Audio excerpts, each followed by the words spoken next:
ಓಂ ಸದ್ಗುರುನಾಥ ಶರಣಂ ಜಯ ಜಯ. ಓಂ ಸಚ್ಚಿದಾನಂದ ಶರಣಂ ಜಯ ಜಯ. ಎಲ್ಲರಿಗೂ ನನ್ನ ನಮಸ್ಕಾರಗಳು. ಜ್ಞಾನೇಶ್ವರಿ ಗೀತಾಮೃತ.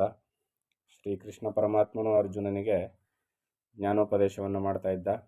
ಪ್ರಕೃತಿ ಪುರುಷರ ಸಂಬಂಧವಾಗಿ ಅವರಿಬ್ಬರ ಸಂಬಂಧದಿಂದ ಜಗತ್ತು ಉತ್ಪತ್ತಿ ಆಯಿತು ಅನ್ನೋ ವಿಚಾರವನ್ನು ತಿಳಿಸ್ಕೊಡ್ತಾ ಇದ್ದ. ಆದರೆ ಈ ಶರೀರ ಅಂತಕ್ಕಂಥದ್ದು ಇಂದ್ರಿಯಗಳಿಂದ ಮತ್ತು ಗುಣಗಳಿಂದ ಭರಿತವಾಗಿರ್ತಕ್ಕಂಥದ್ದು. ಈ ಶರೀರದ ವಿಚಾರವಾಗಿ ಅನೇಕ ವಿಚಾರಗಳನ್ನ ತಿಳಿಸ್ಕೊಡ್ತಾ ಇದ್ದ. ನಿಜವಾಗಿಯೂ ಮನಸ್ಸು, ಬುದ್ಧಿ, ಇಂದ್ರಿಯಾದಿಗಳಿಂದ ನಡೆಯುವ ಕೆಲಸಗಳೆಲ್ಲವನ್ನು ಪ್ರಕೃತಿಯೇ ನಡೆಸುವಳೆಂಬ ಪೂರ್ಣ ತತ್ವವನ್ನು ಯಾವ ಜ್ಞಾನಿ ಪುರುಷನು ತಿಳಿಯುವನೋ ಅವನೇ ಭಾಗ್ಯಶಾಲಿಯು. ಶರೀರ, ಇಂದ್ರಿಯ ಮತ್ತು ಬುದ್ಧಿಗಳ ಈ ಗುಣಗಳಿಂದ ಭರಿತವಾಗಿರ್ತಕ್ಕಂಥ ಈ ಶರೀರವನ್ನು ನಡೆಸ್ತಕ್ಕಂಥವಳು ಯಾರು? ಪ್ರಕೃತಿ ಅನ್ನುವ ಈ ಪೂರ್ಣ ತತ್ವವನ್ನು ಯಾವ ಜ್ಞಾನಿ ಪುರುಷ ತಿಳ್ಕೊಳ್ತಾನೋ ಅವನು ನಿಜವಾಗಿಯೂ ಭಾಗ್ಯಶಾಲಿ. ಅಂಥವನಿಗೆ ನಾನು ಸ್ತುತಿಯನ್ನು ಮಾಡ್ತೀನಿ ಅಂತ ಕೃಷ್ಣ ಪರಮಾತ್ಮನು ಹೇಳ್ತಾ ಇದ್ದಾನೆ. ಅನೇಕರು ಒಂದೇ ಮನೆಯಲ್ಲಿರುತ್ತಾ ಎಲ್ಲ ಕೆಲಸ ಕಾರ್ಯಗಳನ್ನು ಮಾಡುತ್ತಿದ್ದರೂ ಮನೆಯು ಯಾವ ಕೆಲಸವನ್ನೂ ಮಾಡದಿರುವಂತೆ, ಕ್ಷಣ ಕ್ಷಣವೂ ಆಕಾಶದಲ್ಲಿ ಮೋಡಗಳು ಸಂಚರಿಸುತ್ತಿದ್ದರು ಆಕಾಶವು ಮಾತ್ರ ಅಲುಗಾಡದೆ ಏಕಪ್ರಕಾರವಾಗಿರುವಂತೆ, ಪ್ರಕೃತಿಯೂ ಸಹ ಪರಿಪರಿಯ ಗುಣಗಳ ಸಹಾಯದಿಂದಲೂ ಆತ್ಮ ತೇಜಸ್ಸಿನಿಂದಲೂ ಅನೇಕ ವಿಧವಾದ ಕ್ರೀಡೆಗಳನ್ನು ಆಡುತ್ತಿದ್ದರು ಆತ್ಮನು ಈ ಕ್ರೀಡೆಗಳಲ್ಲಿ ಯಾವ ಸಂಪರ್ಕವನ್ನು ಪಡೆಯದೆ ಕೇವಲ ಸ್ತಂಭದಂತೆ ನಿಶ್ಚಲವಾಗಿಯೂ ನಿರ್ವಿಕಾರವಾಗಿಯೂ ಇರುವನು. ತಿಳಿಯದ ಮೂಢರಿಗೆ ಈ ರಹಸ್ಯವು ಗೊತ್ತಾಗುವುದಾದರೂ ಹೇಗೆ? ಅದನ್ನು ಅರಿತವನೇ ಲೋಕದಲ್ಲಿ ನಿಜಜ್ಞಾನಿಯು, ಆತನೇ ಪುರುಷನು.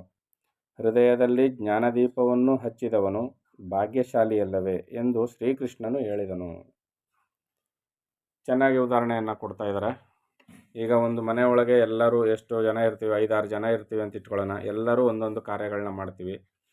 ಎಲ್ಲ ಕೆಲಸ ಕಾರ್ಯಗಳನ್ನ ಮಾಡ್ತಾ ಇದ್ರೂ ಕೂಡ ಮನೆ ಮಾತ್ರ ಏನನ್ನೂ ಮಾಡದೆ ಕೇವಲ ಆಶ್ರಯವನ್ನಷ್ಟೇ ನೀಡಿರ್ತದೆ. ಅಂದರೆ ಮನೆಯ ಆಶ್ರಯದಲ್ಲಿದ್ದುಕೊಂಡು ಮನೆಯೊಳಗೆ ಎಲ್ಲ ಕೆಲಸ ಕಾರ್ಯಗಳನ್ನ ನಾವೆಲ್ಲ ಹೇಗೆ ಮಾಡ್ತೀವೋ ಹಾಗೆ ಇಲ್ಲಿ ಪರಮಾತ್ಮನ ಆಶ್ರಯದಲ್ಲಿ ಪರಮಾತ್ಮನನ್ನೇ ಆಧಾರವಾಗಿಟ್ಟುಕೊಂಡು ನಾವು ಎಲ್ಲ ಕೆಲಸ ಕಾರ್ಯಗಳನ್ನ ಮಾಡ್ತಾ ಇರ್ತೀವಿ. ಪ್ರಕೃತಿಯಲ್ಲಿ, ಬ್ರಹ್ಮಾಂಡದಲ್ಲಿ ಎಲ್ಲ ಕೆಲಸ ಕಾರ್ಯಗಳು ನಡೀತಾ ಇರ್ತವೆ. ಆದರೆ ಪರಮಾತ್ಮನು ಮಾತ್ರ ನಿಶ್ಚಲನಾಗಿಯೂ ನಿರ್ವಿಕಾರನಾಗಿಯೂ ಇರ್ತಾನೆ. ಯಾವ ವಿಕಾರವೂ ಇಲ್ಲದೆ, ಯಾವ ಚಲನೆಯೂ ಇಲ್ಲದೆ ಸಾಕ್ಷಿ ಮಾತ್ರನಾಗಿ ಇರ್ತಾನೆ. ಆದರೆ ಅವನ ಆಧಾರವಿಲ್ಲದೆ ಏನೂ ನಡೆಯೋದಿಲ್ಲ ಅನ್ನೋದಕ್ಕೆ ಮನೆ ಉದಾಹರಣೆಯನ್ನು ಕೊಟ್ಟಿದ್ದಾರೆ. ಈಗ ಮನೆ ಅಂತ ಒಂದು 4 ಗೋಡೆಗಳು, ಮೇಲೊಂದು ಚಾವಣಿ ಇಲ್ಲದಿದ್ದರೆ ಅದು ಮನೆ ಅನ್ನಿಸ್ಕೊಳ್ಳೋದಿಲ್ಲ. ಅಲ್ಲಿ ಒಂದು 5-6 ಜನ ಒಟ್ಟಾಗಿದ್ದು ಯಾವ ಕೆಲಸವನ್ನು ಕೂಡ ಮಾಡಲಿಕ್ಕೆ ಆಗೋದಿಲ್ಲ. ಇದೇ ರೀತಿಯಲ್ಲಿ ಈ ಶರೀರದಲ್ಲಿಯೂ ಕೂಡ ಶರೀರ ಅಂತಕ್ಕಂಥದ್ದು ಒಂದು ಮನೆ ರೀತಿಯಲ್ಲಿ ಇದ್ದುಕೊಂಡ್ರು ಆ ಶರೀರಕ್ಕೆ ಆಧಾರ ಸ್ತಂಭನಾಗಿ ಚೈತನ್ಯಪೂರ್ಣನಾಗಿರ್ತಕ್ಕಂಥ ಪರಮಾತ್ಮನ ದೆಸೆಯಿಂದ ಪ್ರಕೃತಿಯು ಎಲ್ಲ ಕೆಲಸ ಕಾರ್ಯಗಳನ್ನ ಕೂಡ ಇಲ್ಲಿ ಇಂದ್ರಿಯ ಗುಣಗಳು ಇವುಗಳೆಲ್ಲವನ್ನು ಜೊತೆಗಿಟ್ಟುಕೊಂಡು ಕೆಲಸ ಕಾರ್ಯವನ್ನು ಮಾಡಿದರೂ ಕೂಡ ಪರಮಾತ್ಮನು ತಟಸ್ಥವಾಗಿರ್ತಾನೆ. ಇಲ್ಲಿ ಪರಮಾತ್ಮನು ಕೇವಲ ಸಾಕ್ಷಿ ಮಾತ್ರನಾಗಿರ್ತಾನೆ. ತಿಳಿಯದವ್ರು ಏನು ಮಾಡ್ತಾರೆ? ದೇವರು ಹಂಗೆ ಮಾಡ್ದ, ದೇವರು ಹಿಂಗೆ ಮಾಡ್ದ ಅಂತ ಎಲ್ಲ ಆರೋಪಗಳನ್ನ ಹೊರಿಸೋದುಂಟು. ಎಲ್ಲ ಕಡೆ ನೋಡಿರ್ತೀವಿ ನಾವು. ಸರ್ವೇ ಸಾಮಾನ್ಯ ಜನ ಮಾತಾಡಬೇಕಾದ್ರೆ ದೇವ್ರ ಬಾಯಿಗೆ ಮುಣ್ಣಾಕ, ದೇವ್ರಿಗೆ ಕಣ್ಣಿಲ್ಲ, ದೇವರು ಒಬ್ರಿಗೊಂಥರ ಮಾಡ್ತಾನೆ, ಈ ಥರ ಎಲ್ಲ ಮಾತಾಡೋದು ಹಳ್ಳಿಗಳ ಕಡೆ ಎಲ್ಲ ನಾವು ಸರ್ವೇ ಸಾಮಾನ್ಯವಾಗಿ ಕೇಳ್ಪಟ್ಟಿರ್ತೀವಿ. ಆದರೆ ದೇವರು ಯಾರ ಪರವಾಗಿ ಯಾರ ಪಕ್ಷಪಾತಿಯೂ ಅಲ್ಲ. ದೇವರು ಅಂತಕ್ಕಂಥ ಮಹಾಚೈತನ್ಯ ಏನಿದೆಯಲ್ಲ, ಅವನು ಕೇವಲ ಸಾಕ್ಷಿ ಮಾತ್ರನಾಗಿರ್ತಾನೆ. ನಮಗೆ ನಡೆಯತಕ್ಕಂಥ ಒಳ್ಳೆಯದು ಕೆಟ್ಟದೆಲ್ಲ ನಮ್ಮ ಪೂರ್ವಾರ್ಜಿತ ಕರ್ಮಫಲಗಳ ಅನುಸಾರವಾಗಿ, ಒಳ್ಳೆಯದೋ ಕೆಟ್ಟದೋ ನಮ್ಮ ಕರ್ಮಫಲದ ಅನುಸಾರವಾಗಿ ಅದು ಆಯಾ ಕಾಲಕ್ಕೆ ಜರುಗ್ತಾ ಇರ್ತದೆ. ಮತ್ತು ಪರಮಾತ್ಮನ ಕೆಲಸವೇನು ಅಂದರೆ ಚೈತನ್ಯವನ್ನು ಕೊಡ್ತಾನೆ. ಯಾವುದೇ ಕರ್ಮವನ್ನು ಮಾಡಲಿಕ್ಕೆ ಚೈತನ್ಯವನ್ನು ಕೊಡ್ತಾನೆ. ಜೊತೆಗೆ ನಮ್ಮ ಕರ್ಮಫಲಗಳನ್ನು ಹಂಚಿಕೊಡುವುದಕ್ಕೆ ಆತನು ಸಹಾಯವನ್ನು ಮಾಡ್ತಾನೆ. ಈಗ ಮುಂದುವರೆದು ಹೇಳ್ತಾನೆ, ಈ ಸತ್ಯವನ್ನು ಯಾರು ತಿಳ್ಕೊಳ್ತಾರೋ ಅವನು ನಿಜವಾದ ಜ್ಞಾನಿಯಾಗಿರ್ತಾನೆ ಅಂತ. ಇಲ್ಲಿ ಅವನು ಭಾಗ್ಯಶಾಲಿಯಾಗಿರ್ತಾನೆ ಅನ್ನುವುದನ್ನು, ಹೃದಯದಲ್ಲಿ ಜ್ಞಾನದೀಪವನ್ನು ಹಚ್ಚಿಕೊಂಡಂಥ ಭಾಗ್ಯಶಾಲಿ ಅವನು ಅಂತ ಕೃಷ್ಣ ಪರಮಾತ್ಮನು ಹೇಳ್ತಾ ಇದ್ದಾನೆ. ಹೀಗೆ ಭಿನ್ನ ಭಿನ್ನವಾಗಿ ತೋರುವ ಪ್ರಾಣಿಗಳೆಲ್ಲವನ್ನು ಸಮರೂಪದಿಂದ ನೋಡುವವನಿಗೆ ಬ್ರಹ್ಮಸ್ವರೂಪವು ಪ್ರಸನ್ನವಾಗುವುದು. ಸರ್ವ ಪ್ರಾಣಿಗಳು ತನ್ನಂತೆ ಬಗೆಯಬೇಕು, ಅವನನ್ನು ಜ್ಞಾನಿ ಅಂತ ಇಲ್ಲಿ ಕರೀತಾ ಇದ್ದಾರೆ. ಅಂದರೆ ನಾವು ಮನುಷ್ಯ ಕುಲದಲ್ಲೇ ಒಬ್ರನ್ನೊಬ್ರು ಸಮವಾಗಿ ನೋಡೋದಕ್ಕೆ ಕಷ್ಟ ಆಗ್ತಾ ಇದೆ, ಇನ್ನು ಸಕಲ ಜೀವರಾಶಿಗಳನ್ನು ತನ್ನಂತೆ ಬಗೆಯುವವನು ಯಾರಪ್ಪ? ಅದು ಜ್ಞಾನಿ ಪುರುಷನಿಂದ ಮಾತ್ರ ಸಾಧ್ಯ. ನಾವು ಕೇವಲ ದೇಹವನ್ನು ಗುರುತಿಸುವುದರ ಮೂಲಕ ನಾವು ಭಿನ್ನ ಭಿನ್ನವಾಗಿ ನೋಡೋ ಪ್ರಯತ್ನವನ್ನು ಮಾಡ್ತೀವಿ. ಅದು ಇರುವೆ ಆಗ್ಬೋದು, ನೊಣ ಆಗ್ಬೋದು, ಸೊಳ್ಳೆ ಆಗ್ಬೋದು, ಉಳುವು ಪಟಗಳಾಗ್ಬೋದು, ಪಶುಗಳಾಗ್ಬೋದು. ದೇಹಗಳು ಬೇರೆ ಬೇರೆಯಾಗಿ ತೋರ್ತಾ ಇರ್ತವೆ. ಅನೇಕ ರೀತಿಯ ಮಡಕೆ ಕುಡಿಕೆಗಳು ಆಕಾರದಲ್ಲಿ ಬೇರೆ ಬೇರೆ ಇರುವಂತೆ, ಆದರೆ ಸೂರ್ಯನ ಬಿಂಬ ಒಂದೇ ಆಗಿರುವಂತೆ ಇಲ್ಲಿ ಶರೀರಗಳು ಅನೇಕವಾಗಿದ್ದರೂ ಕೂಡ ಒಳಗಿರ್ತಕ್ಕಂಥ ಚೈತನ್ಯ ಸ್ವರೂಪಿಯಾದ ಪರಮಾತ್ಮನು ತಾನು ಒಬ್ಬನೇ ಆಗಿರ್ತಾನೆ ಅನ್ನುವ ಸತ್ಯವನ್ನು, ಬ್ರಹ್ಮ ಸ್ವರೂಪವನ್ನು ತಿಳಿದಂಥ ಜ್ಞಾನಿ ಅದನ್ನು ಸಮರೂಪದಿಂದ ನೋಡ್ತಾ ಇರ್ತಾನೆ. ಆತನನ್ನು ಬ್ರಹ್ಮ ಸ್ವರೂಪವೆಂದು ತಿಳಿಯಬೇಕು. ಯಾರನ್ನು? ಸರ್ವ ಪ್ರಾಣಿಗಳನ್ನು ಸಮರೂಪದಿಂದ ಯಾರು ನೋಡ್ತಾರೋ, ಸರ್ವದರಲ್ಲಿಯೂ ಪರಮಾತ್ಮನೊಬ್ಬನೇ ಇದ್ದಾನೆ ಅನ್ನೋ ಸತ್ಯವನ್ನು ಯಾರು ತಿಳಿದಿರ್ತಾನೋ ಅವನೇ ನಿಜವಾಗಿಯೂ ಬ್ರಹ್ಮಸ್ವರೂಪನು, ಅವನೇ ಪರಬ್ರಹ್ಮ ಸ್ವರೂಪಿಯೂ ಕೂಡ ಆತನೇ ಆಗಿರ್ತಾನೆ. ನೀರಿನಲ್ಲಿ ತೆರೆಗಳು, ಪೃಥ್ವಿಯಲ್ಲಿ ಧೂಳಿನ ಕಣಗಳು, ಸೂರ್ಯನಲ್ಲಿ ಕಿರಣಗಳು, ದೇಹದಲ್ಲಿ ಅವಯವಗಳು, ಮನಸ್ಸಿನಲ್ಲಿ ಭಿನ್ನ ಭಿನ್ನ ಭಾವನೆಗಳು. ನೋಡಿ ಎಷ್ಟು ಚೆನ್ನಾಗಿ ಡಿವೈಡ್ ಮಾಡಿ ಹೇಳ್ತಾರೆ ಅಂತಂದರೆ ಏನು? ನೀರಿನಲ್ಲಿ ತೆರೆಗಳು. ಈಗ ನೀರಿರ್ತದೆ, ಒಂದು ಕೊಳ, ಕೆರೆ ಏನೋ ಇರ್ತದೆ, ಅದರಲ್ಲಿ ಬರ್ತಕ್ಕಂಥ ಅಲೆಗಳು.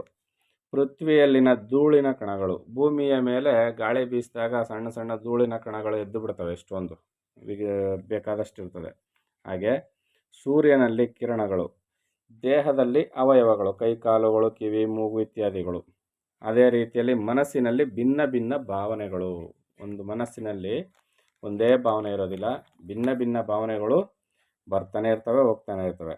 ಬೆಂಕಿಯಲ್ಲಿ ಅನೇಕ ಕಿಡಿಗಳು ಇರುವಂತೆ ಏಕಸ್ವರೂಪಿಯಾದ ಆತ್ಮನಿಂದಲೇ ಈ ಭೂತಾಕಾರಗಳೆಂಬ ಭೇದ ಭಾವವು ಜನಿಸುವುದೆಂಬ ನಿಜ ತತ್ವವನ್ನು ಅರಿತವನಿಗೆ ಸಹಜವಾದ ಜ್ಞಾನ ಸಂಪತ್ತಿಯು ಕೈವಶವಾಗುವುದು.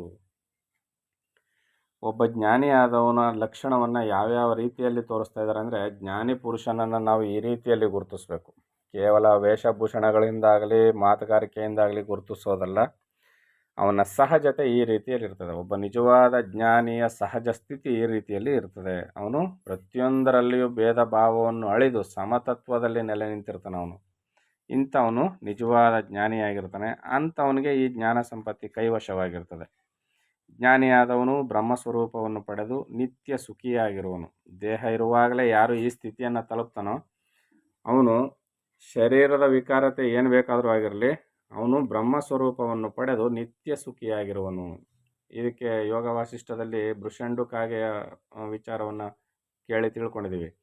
ಅದು ಕಾಗೆ ಶರೀರ ಅನ್ನುವುದನ್ನು ನಾವೆಲ್ಲ ಕಾಗೆ ಅಂತ ನಿಕೃಷ್ಟವಾಗಿ ಕಂಡರೂ ಕೂಡ ಬ್ರಹ್ಮಜ್ಞಾನಿಯಾದ ಭೃಷಂಡುವಿನ ದೇಹದಲ್ಲಿ, ಆ ಕಾಗೆಯ ಶರೀರದಲ್ಲಿರ್ತಕ್ಕಂಥ ಭೃಷಂಡು ಅನ್ನೋ ಹೆಸರುಳ್ಳ ಆ ಜ್ಞಾನಿ, ಆ ಬ್ರಹ್ಮಜ್ಞಾನಿ, ಚೈತನ್ಯಪೂರ್ಣನಾದ ಬ್ರಹ್ಮಜ್ಞಾನಿ, ಅದು ಕಾಗೆ ಶರೀರ, ಇದು ಮನುಷ್ಯನ ಶರೀರ ಅಂತ ಯಾವ ಭೇದ ಭಾವ ಇಲ್ಲದೆ ಕಾಗೆ ಶರೀರದಲ್ಲಿಯೇ ಬಹುಯುಗಗಳು ಬಂದು ಹೋಗುವುದನ್ನು ಕೂತ್ಕೊಂಡು ನೋಡಿದ್ದ ಅನ್ನುವುದನ್ನು ನಾವು ಕಥೆ ಮೂಲಕ ಕೇಳಿರ್ತೀವಿ. ಮನುಷ್ಯನ ಕೈಗೆ ಅಮೃತವು ದೊರೆತಂತೆಯೂ ಅಥವಾ ಎಲ್ಲೋ ಬಚ್ಚಿಟ್ಟಿದ್ದ ಗುಪ್ತಧನವು ದೊರೆತಂತೆಯೂ ನಿನಗೆ ಅತ್ಯಂತ ಶ್ರೇಷ್ಠವಾದ ಆತ್ಮಲಾಭ ಉಂಟಾಗಿರುವುದು. ಹೇ ಸುಭದ್ರಾಪತಿಯಾದ ಅರ್ಜುನ, ನೀನು ಮನಸ್ಸಿನಲ್ಲಿ ಯಾವ ಸಂದೇಹ ಭಾವವನ್ನೂ ಇರಿಸದೆ ನಾನು ಹೇಳಿದ ತತ್ವವನ್ನು ಮನಸ್ಸಿನಲ್ಲಿ ದೃಢಪಡಿಸು. ಆತ್ಮತತ್ವವನ್ನು ದೃಢಪಡಿಸ್ಕೋ. ಮನಸ್ಸಿನಲ್ಲಿ ಸಂದೇಹಗಳನ್ನೆಲ್ಲ ಬಿಡು. ನೀನು ಚಂಚಲವಾದ ಮನಸ್ಸನ್ನು ಏಕಾಗ್ರಪಡಿಸಿ ಸ್ವಸ್ಥನಾಗಿ ನಾನು ಹೇಳುವ ವಾಕ್ಯಗಳೆಲ್ಲವನ್ನು ಶ್ರವಣ ಮಾಡು. ಚೆನ್ನಾಗಿ ಕೇಳಿಸ್ಕೋ ಅರ್ಜುನ ಎಂದು ಶ್ರೀಕೃಷ್ಣನು ಹೇಳಲು ಅರ್ಜುನನು ಏಕಾಗ್ರತೆಯಿಂದ ಕೇಳತೊಡಗಿದನು. ಕೃಷ್ಣ ಪರಮಾತ್ಮನ ಮಾತುಗಳನ್ನ ಅರ್ಜುನ ಏಕಾಗ್ರತೆಯಿಂದ ಕೇಳಿಸ್ಕೊಳ್ತಾ ಇದ್ದಾನೆ. ಈಗ ಮುಂದೆ ಏನು ಹೇಳ್ತಾನೆ ಅಂತ ಮುಂದಿನ ಆಡಿಯೋದಲ್ಲಿ ನೋಡೋಣ. ಎಲ್ಲರಿಗೂ ಒಳ್ಳೆಯದಾಗಲಿ. ಓಂ ಸದ್ಗುರುನಾಥ ಶರಣಂ ಜಯ ಜಯ. ಓಂ ಸಚ್ಚಿದಾನಂದ ಶರಣಂ ಜಯ ಜಯ. ಹರಿ ಓಂ ತತ್ಸತ್. ಹರಿ ಓಂ ತತ್ಸತ್. ಹರಿ ಓಂ ತತ್ಸತ್.